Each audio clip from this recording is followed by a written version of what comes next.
வணக்கம் நண்பர்களே, வாங்க இன்றைக்கி திங்கக்கிழமை நம்ம வீட்டில் வந்து எப்படி டே ஸ்டார்ட் ஆச்சுன்னா, காலையில் வந்து பட்டை சினமன் சொல்கிற அந்த பட்டையை தான் இன்றைக்கி டீ போட்டாச்சு. சும்மா அப்படியே தண்ணியில் கொதிக்க வச்சு அப்படியே காலைல சுகர் எதுவும் சேர்க்காமல் எடுத்து பார்த்தா சூப்பராக இருக்கும். இது குடிக்கிறதுக்கு நல்லாயிருக்கும். இது வந்து உடம்புக்கும் அவ்வளோ ஒரு ஹெல்த் பெனிஃபிட் உள்ளது. இன்றைக்கி காலையில் வந்து எல்லாத்துக்கும் இதான் டீ. இது வந்து பார்த்திங்கன்னா ஸ்கின்னு வந்து நல்லா க்ளோயிங் ஆகும்.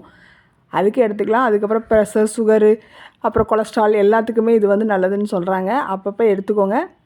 அதுக்கப்புறம் காலைல பிரேக்ஃபாஸ்ட் என்னென்னு பார்த்தீங்கன்னா, நல்ல வேர்க்கடலையும் பச்சை பயிரும் போட்ட சுண்டல், அதுக்கப்புறம் தோசை. இது என்ன குழம்புன்னு பார்த்தீங்கன்னா, முருங்கைக்காய் வச்ச ஒரு பொரி குழம்பு தான். இது சூப்பராக டேஸ்ட்டாக இருக்கும் சாப்பிட்றதுக்கு. இந்த தோசைக்கு இது தொட்டுக்கிறதுக்கு இது ரொம்பவே நல்லாயிருக்கும். இன்றைக்கி காலையில் வந்து பிரேக்ஃபாஸ்ட் வந்து பார்த்திங்கன்னா, நம்ம வீட்டில் இது தான் ஒரு ஹெல்த்தியான ஒரு டயட் பிளானோட ஸ்டார்ட் ஆகிடுச்சு. உங்கள் வீட்டில் என்ன அப்படின்றத கமெண்ட்டில் சொல்லுங்கள். இந்த மாதிரி வீடியோஸ் பார்க்க நம்ம சேனலை சப்ஸ்கிரைப் பண்ணி வச்சுக்கோங்க. பிடிச்சிருந்தால் லைக் பண்ணுங்கள், ஷேர் பண்ணுங்கள், கமெண்ட் பண்ணுங்கள். தேங்க்யூ.